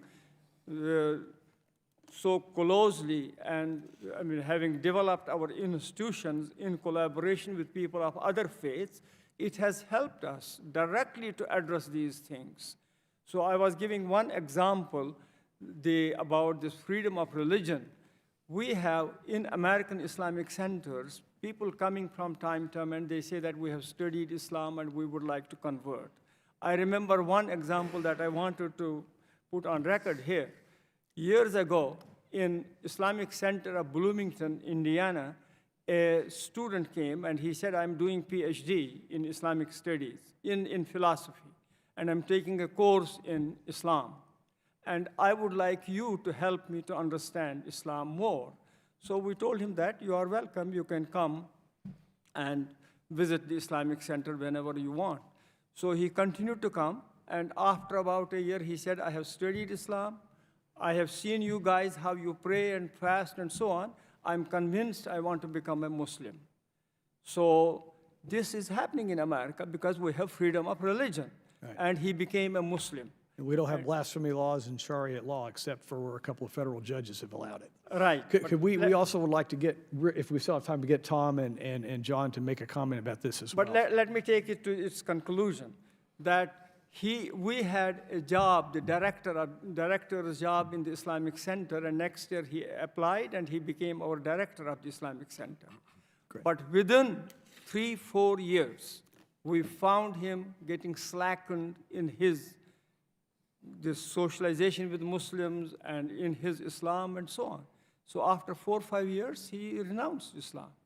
So the American strength of freedom of religion, on the one hand, we will accept people to come, and on the other hand, without any problem, we let them go back. And I am convinced that there must be very many. I'm aware of many. But that doesn't bother me. But what excites me is that today, if we make a list of top 50 Muslim leaders, a large number of them were not born Muslims. So that's what strength is. Okay. But this cannot happen in other countries because over the centuries, different interpretations have been made which are extraneous to the Quran and do not actually. Oh, good. So we can get a declaration that blasphemy laws are extraneous from the Quran, as is the application of Sharia law in a civil context. We have books and books That's by good. now No, that produced. real progress. We have produced enough literature if you want. I gave you last time a couple of those I've books. read 'em. They're very good. I'm not saying out of nothing. I'm saying that these 50 years have been a rich experience and productivity. We have by now websites, discussions, conversations, fatwas about these issues. Thank you, Dr. Said. John, and Tom, I know we don't have much time, so you say. Okay. Thank you for the question, Ambassador. If we could get Mr. Saeed's views accepted throughout the Middle East, it would be a gigantic step forward. And indeed, the problem with blasphemy laws, as he knows and as you know, is that it is the use of the state to prevent religious speech. It harms non-Muslim minorities, but it also prevents Muslims who wish to speak out about their own religion from speaking out. They're charged with blasphemy if they do so. The Marrakesh Declaration does not deal with this, but it is a realistic step forward. It is from the heart of Islam. And I leave this weekend to go to Rome for a week of discussions with Middle Eastern Muslims about this very issue. They recognize that, as Dr. Saeed does, that this is a serious problem that can't simply be waved away by passing a law. It is a deeply cultural issue that has to be dealt with, but it's important enough, they believe, to get on with it, and we want to help them do that. One of the things that we're going to do is present to them an understanding of the Catholic declaration of the Catholic development of doctrine. The way the Catholic Church came to its understanding of religious freedom was reaching into the deep part of its own doctrine and allowing it to work with history. And hopefully, even though John is correct, there is no pope, there's no magisterium, this is more difficult in Islam, but nevertheless, it's vitally important, and we want to encourage this. So I think this is getting right at the issue, the nub of the issue. Congressman and Ambassador, I just would like to say in this connection that this is one of these issues that I think points to the need for greater capacity in public diplomacy and foreign information. A huge part of the battle against radical Islamism and in any political warfare involves anathematizing that which is evil. It involves isolating it from its potential population support base and recruitment base, separating it from its allies, and so on. That's the basic principles of political warfare. What this means is that we have to anathematize the radical Islamists. We have to point out their corruption. We have to point out their use of slavery, of sex slavery. You have to point out the many features of totalitarianism that exist under radical Islamist orders, whether it was the Islamic State or the quasi-totalitarianism in Sharia-grounded Islamist states. We have to talk about their active collaboration with criminal activity, including narcotics, kidnapping, human trafficking, smuggling. We have to talk about all of the systematic violation of human rights, the treating of religious minorities as dhimmis, and the blasphemy laws are part of all of this. Now, who's going to do this? We can do some of it. The problem is that there are loads of politically moderate Muslims who believe in religious liberty, who believe in tolerance and pluralism, and many of those people are subjected to fatwas to kill them when they want to talk about these things. Like Pakistan last week. Yes, yes. And so these people need to be given a megaphone. They need physical protection. They need, and the megaphone can be through various information media. And some of this stuff requires not only, overt public diplomacy capabilities by what ought to be a new public diplomacy agency, but it requires a covert political action capability in our Central Intelligence Agency where people can be funded, people can, and there are no American fingerprints on it. They can get support, whether it's physical support, where there's no association with intelligence activities. They may get some support from some foundation somewhere. Well, where did that money come from? Well, who knows? It sounds like Poland in 1983, doesn't it? You bet. Yeah. Thank you. We have 4 more members that wish to ask questions in about 20 minutes, so I'd ask the members to keep their questions to the 5 minutes. The chair now recognizes the gentleman from New York, Mr. Swazi. I want to thank everybody for their testimony today. It's been a great education. Every person of faith wants to try and persuade other people to join their faith. We're told to evangelize in my religion, to convince other people to join our faith. And the problem, of course, with Islamists is that we are finding that some people are using violence and oppression to try and persuade people to join their faith. So in practical terms, there's 2.5 billion Christians in the world. There's 1.5 billion, 1.6 billion Muslims in the world. There's 900 million Hindus. There's 300 million Buddhists. There's 40 million Sikhs. There's 14 million Jews, of which 6 million were killed during the Holocaust. And we need to figure out how to focus on Muslims of different majority Muslim countries that are on board with our agenda of trying to stop violence and extremism from being used. So Dr. Farr made reference to, the importance of the Middle East. Of the 1.5 billion Muslims in the world, according to the Pew Research report, there's 986 million of the Muslims are in the Asia-Pacific region. There's 317 million in the Middle East. There's 248 million in the Sub-Saharan Africa, 43 million in Europe, 3.4 million in North America, and less than 1 million in South America. So we need to, I believe, focus a lot of our attention on those places that have not gone over to the dark side, so to speak. I'm concerned about Indonesia, which has historically been a very tolerant place, and there have been efforts to try and radicalize the people in Indonesia.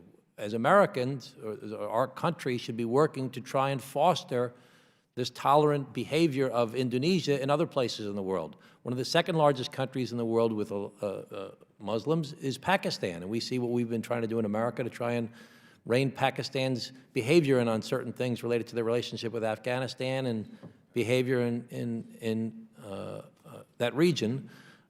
We need to figure out what we need to do more to focus our energies there. India is a great opportunity for us to have a tolerant community with Muslims and what we can do to foster similar to Indonesia. So I want to ask each of you in very practical terms, what's the one thing for each of you? Each get one thing because I only have 3 more minutes. One thing. One thing you think we should be focusing on to try and protect those folks that would normally be our allies in this effort, that we don't want them to be pushed over to the dark side, so to speak, or the one thing that you want to do to try and reverse the trend in places where it's gone bad. Everybody gets one thing, practical terms, what we should be doing to try and address this issue.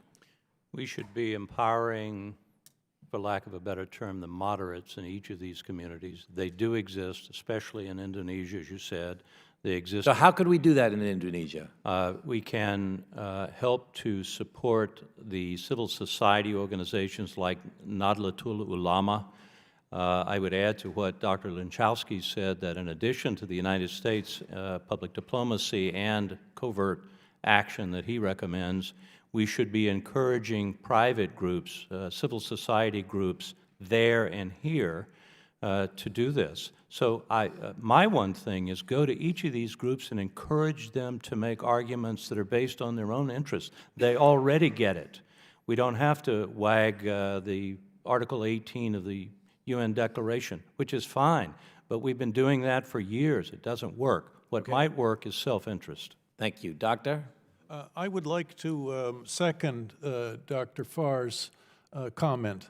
I believe that if we had both a public diplomacy agency and a covert political action capability, we could not only be doing our own information programs in order to ensure that the politically moderate populations in the Islamic world are amply warned about the full implications of the dark side, so to speak. Where's a good place to focus our attentions other than Indonesia and Pakistan and India? I think that all of these places. Well, we can't do all these places. No, but we need to have a capacity to do it. We broadcast in 50 languages of the Voice of America, which successive administrations, for example, have been busy destroying. We stopped the Arabic service of the Voice of America and replaced it with a rock and roll station. Is there that serious public diplomacy? Is there a particular place that you think is more tolerant now that we're worried about losing, or is there a particular place that you think is going over to the dark side that we got to stop it from happening? I think that Indonesia is moving in a wrong direction. So Indonesia is a very big focus.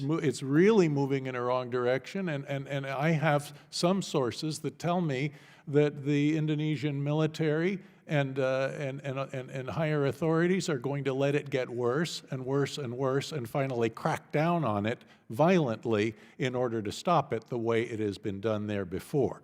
And so it's not good, and it's because the war of ideas is not being fought as stoutly and vigorously. You're not playing nice with the time limits, though. I have to keep moving for my colleagues. Okay, Dr. Saeed? Congressman, we have this thing in mind because Muslims in America who have been able during the last half a century to create a new reality, whatever questions there were, this is the only place where we have experimented with them and found that they are the heart of Islam. So we have reached out, particularly the government, German and English, British and French. They recognize that. That's why they have been sending from time to time their leaders to visit and participate in our conventions and programs, not as much as we should have. So similarly, I have taken delegations, interfaith delegations from here to Indonesia, because we know in those countries how we would be able to support and reinforce those elements who are very clear about these issues. Yeah. And it gets reinforced when there is this exchange.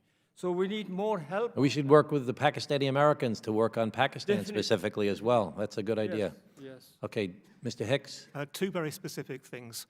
Firstly, Saudi Arabia has been propagating extremist ideology around the Islamic world for decades. Yeah. And if They're way ahead. If they are our best friends in terms of fighting extremism, then they need to start behaving like that. Yeah. And there is a lot of specific things that can be raised by the US government and should be raised more firmly. And just secondly, I mentioned Tunisia. And Tunisia is a very important counterexample. On this issue of blasphemy we were talking about, the religious leadership in Tunisia has specifically said that blasphemy is not something that should be punished by the state. And they have made many compromises with the civil government to move forward the political process in Tunisia. Thank you very much. Thank you to each of you. Congressman, I just wanted to say in reference to Mr. Hicks's comment, I believe that the U.S. government ought to be considering a little bit more some policies of reciprocity. If the Saudi government is permitted to build all sorts of mosques, get rid of and bring their money and get rid of politically moderate imams who run here in American mosques, by bringing in their money and say, you can have our money, but you've got to take our Wahhabi imam to go with it, and where you can come right out here to Route 7 and buy books in the Islamic Center that talk about how you can properly beat your wife, and you can buy these things on Amazon. Well, if the Saudis can do all of that kind of stuff, maybe there, with a little diplomatic reciprocity, we ought to be able to build, any religious group in the United States ought to be able to go build its church or synagogue or anything, temple somewhere in Saudi Arabia. I believe that diplomatic reciprocity is something that should be part of this. Thank you. Thank you, Mr. Swazi. Thank you, witnesses. I'm going to reserve my time in case there's no time at the end and recognize Mr. Rombaka. Thank you very much, and let me just note that Mr. Lenchowski is one of the heroes of the Cold War and heroes of ending the conflict with Soviet communism in a way that didn't cost millions of lives. So this is a man who we owe a great deal of gratitude for, and I might add that during his time at the White House, when I worked with him in the White House, he was under vicious attack by numbers of people who supposedly believed in freedom. And this is the man who saved us. That same is true, Mr. Hicks, when we talk about El-Sisi. El-Sisi saved Egypt, and his coalition saved it from becoming a dictatorship based on Islam. And the fact is, yeah, he's got some, the El-Sisi regime is not a perfect regime, and that's for sure. It's got its faults. We have our faults as well. But like during the Cold War, there were people who only could criticize those governments that were standing up against the onslaught of Marxist-Leninism. And as Mr. Lenchowski was trying to point out, with Marxism-Leninism was to, for example, socialism, what radical Islamic terrorist groups now are to moderate Muslims. And we didn't attack socialist regimes during that time period. In fact, I remember some things we were working with, some socialist regimes at that time. We need to work with moderate Muslim groups and not try to nitpick them to make them weak so they can fall to radical Islamic regimes. And that's as simple as that. So with that said, I'd like Mr. Hicks to have a chance to refute what I just said, so go right ahead.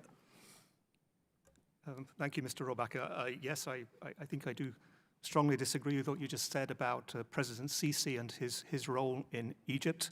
I have been professionally involved with human rights conditions in Egypt for over 30 years, and I can definitely say that the human rights conditions today are far worse than anything I have seen over that whole 30-year period. What we have now is possibly comparable to the Nasserite period, but I'm too young to remember that directly. And nor do I think it's working, and I don't think it's nitpicking to point to the thousands of people who have died in political violence, many of them at the hands of the Egyptian security forces, and call that nitpicking. That is not nitpicking. That is a huge escalation in the level of violence in Egypt. Now, as long as you have, at the same time, been, you see, here you are testifying today based on focusing on that as compared to all these other regimes that are monstrously worse than what you're talking about. And that's what I refer to Mr. Lenchowski's comparison to the Cold War, to Marxism-Leninism, and that battle that we had. There are people who, during the Cold War, spent all of their time complaining about governments that were on the front edge, and because they were right in the battle line against communism, yeah, things get. You can't be a perfect idealist libertarian when you have when you're confronted with that type of a challenge. We're faced with that kind of challenge today in the world. And one last point, because I know I only got a couple minutes, and that is, how do we make sure that Muslims throughout the world understand that we are on their side and that this 10% of Islam that is decided that they're going to superimpose their radical beliefs on everyone else by terrorizing the world into submission, because that's what this is about. That how do we make sure the other Muslims know we are all human beings and we should work together against whether it's Marxist-Leninist tyranny or Islamic radical tyranny or whatever their kind of tyranny.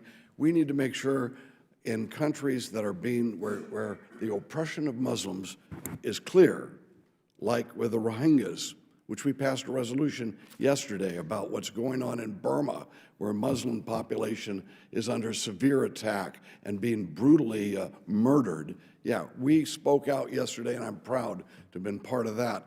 I was also proud that when the Kosovars were denied their right of self-determination, and they were being brutally, again, suppressed and slaughtered by Christian Serbs, we stood up for the right of self-determination of the people of Kosovo, and even though they were overwhelmingly Muslim. So with that, that's the type of thing we have to send, that message that we are a principled country here, and that's how we do that. I would leave that at that. And Mr. Linchowski, I mentioned you several times. Would you like to add anything to that, as you added to my efforts when I was writing President Reagan's speeches? Congressman, you are very generous, and I can only say that I don't deserve those kind of encomiums, but I was very honored to be one of the cooks in the kitchen in the Reagan White House.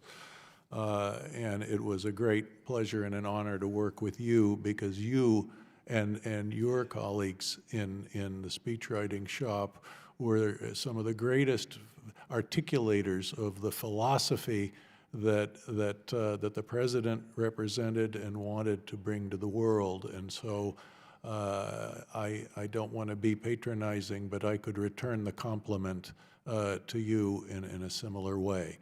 So thank you. I just would like to say, when one is at war with major totalitarian movements, systems, that sometimes you have to make alliances. When we were at war with Hitler, we allied ourselves with Stalin, who in some respects may have been even a greater monster than Hitler in terms of the death toll that he effected upon humanity. And genocide of tribes and little nations within the Soviet Union. Sometimes you have to choose the lesser of evils. And indeed, as you suggested, we had to ally ourselves with some countries who, I mean, look at Iran. During the Carter administration, the people, human rights activists, were attacking the Shah's Iran relentlessly because he had a terrible secret police and because he was an authoritarian ruler and all of this kind of stuff. The Shah was the most liberal of all of the realistic political alternatives in Iran at that time. The Soviet Union was hugely active in penetrating Iran with its and controlling and financing the Tudeh party, which was their communist party. There were two major attempts to take over Iran in 1921 when they tried to set up the Republic of Gilan in northern Iran, and in 1945-46 when they tried to set up the Independent Republic of Azerbaijan in northern Iran as elements to take over that country. It was a huge and so we undermined the Shah. We helped delegitimize him. We pulled the rug out from him because he wasn't perfect. And then what did we get? We got radical, Shiite, revolutionary, quasi-totalitarian Islamism in Iran.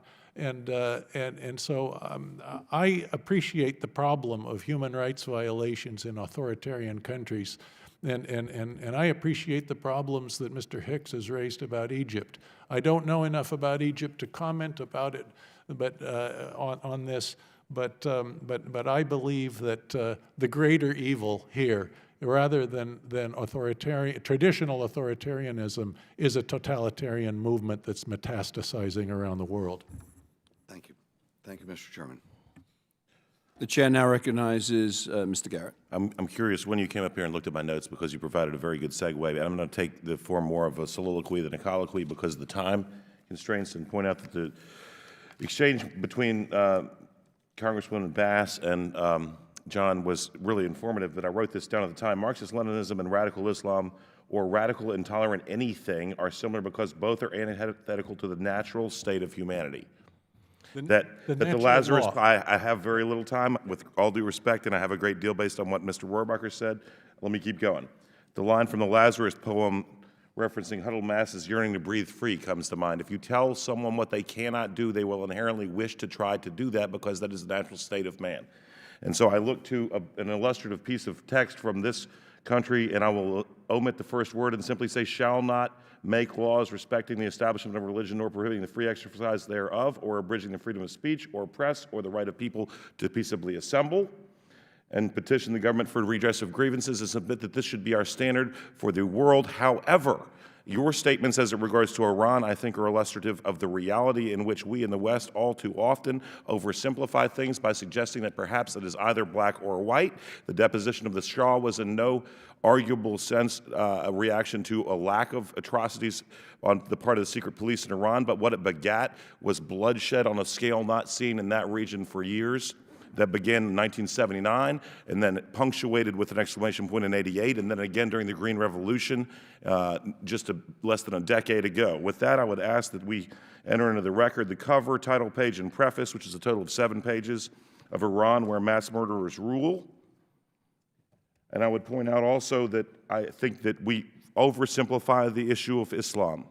I will submit candidly that despite my Christian faith, I am delighted to say that there are many Muslims who I count among my friends. Having said that, I will decry and condemn radical Islam vehemently and full-throatedly, as should everyone here, as they also should with any radical, intolerant practitioner of Christianity or Judaism or any other faith that seeks to impose upon others against their natural law right to determine for themselves how they choose to worship or if they choose to worship. And that should be where the United States stands.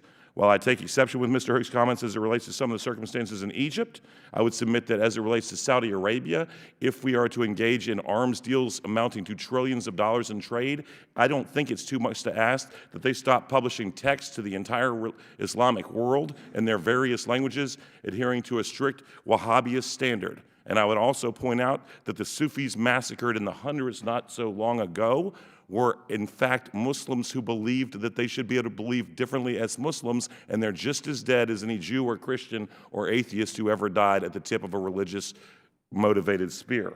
So diversity is strength so long as that diversity is tolerant of diversity, and diversity that you can see how we worship, who we love, how we look is important, but the diversity that we can't see that exists between our left and right ear in a world where we make human rights paramount is equally, if not more so important. So I just wish we had more time on this subject matter.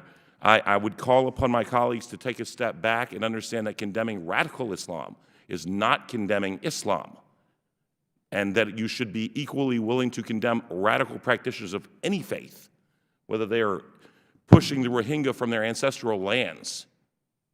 That the American role, in order to have credibility, is not to be the parent who tells their child not to drink while buying a bottle of liquor, but who says, we're tolerant of others here, it works well here, and Mr. Saeed, your comments have been very appreciated to that end, and it will work well for you too. I apologize for my soliloquy, understandably because of time, and I didn't mean to cut you off or be disrespectful, but this is what happens when you're the junior member. God bless. Thank you all. And without objection, your offering is entered into the record. I'm going to take a 1 minute, because I waited for everybody else to ask the question.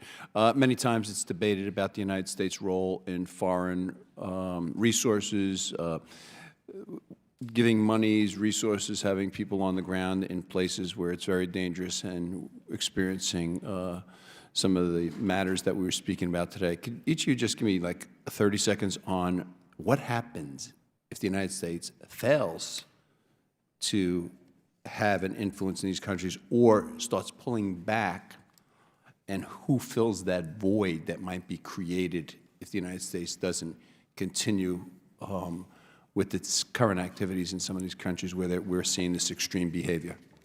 I will just say that the United States is where religious freedom has been has reached its apogee. If it is lost in this country, where can it be regained? That is the stakes that we are talking about today. John? I can only see a worsening of the situation, because I think that so many of the radical Islamist movements have an enormous amount of momentum on their side. And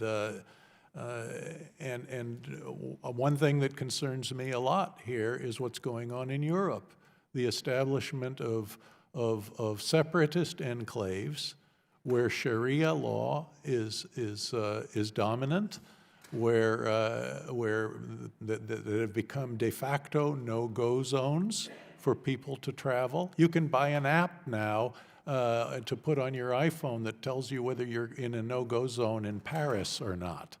And this is, are these enclaves within Europe going to try to be, part of a system of religious pluralism, or are they going to try to set up systems that are in complete contravention with Western concepts of human rights? I'm very concerned about that dimension of this. It's not simply a dimension of terrorism.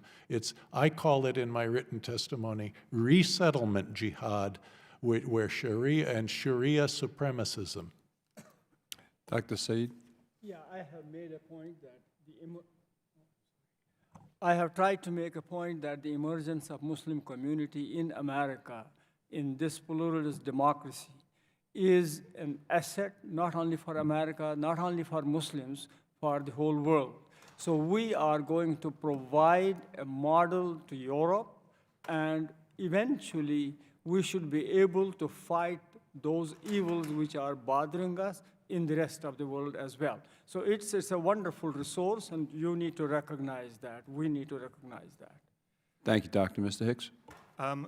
I think we have a good example of what happens if the United States withdraws when we look at Syria. The powers that have moved into that vacant space have been authoritarian powers like Russia and sectarian powers like Iran. And that, of course, is terrible for human rights, it's terrible for religious freedom, and it's terrible for U.S. interests. Thank you. I thank you all for your testimony. I thank you for all appearing here. I thank my colleagues for their pointed questions. The record will remain open for 10 days in case any member wants to submit a question that we would ask you to then to respond to in writing. This hearing is adjourned. Oh, here's one. Thank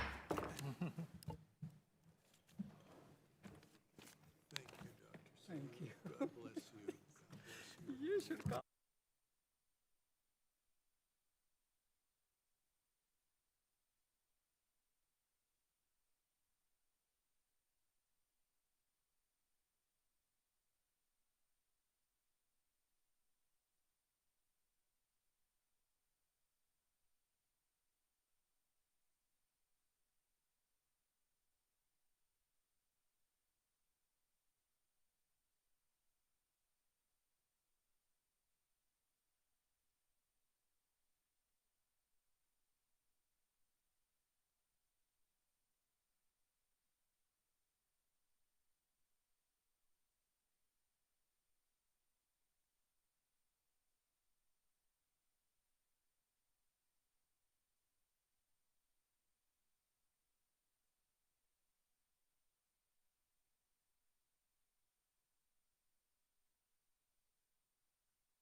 Thank you very much.